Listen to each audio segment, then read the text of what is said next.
Career बनाना, reporter, writer या फिर editor बनना, तो आज ही संपर्क करें। आज है रमझाझर में।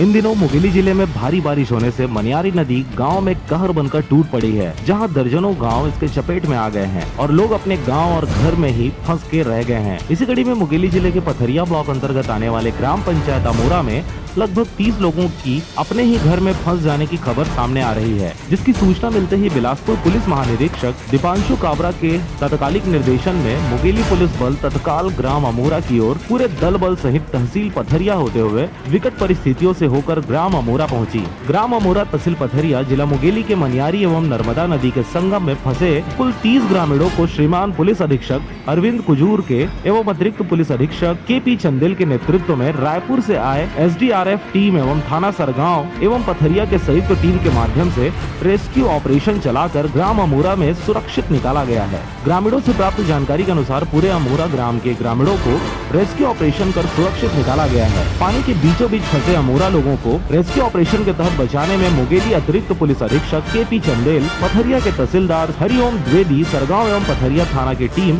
साथ ही मुंगेली सभापति वसीउल्लाह खान और सरगांव निवासी दिलेश्वर राजपूत सब इंस्पेक्टर जो कि रायपुर से अपनी टीम के साथ बचाव कार्य में पहुंचे हुए थे। इन सभी की इस महत्वपूर्ण कार्य में सराहनीय भूमिका रही। बहरहाल अभी भी बाढ़ नियंत्रण ऑपरेशन आसपास नदी से जुड़े इलाकों में जारी है। मुंगेली से राजकुमार यादव के साथ ब्यूरो रिपोर्ट RJ रमझाझर।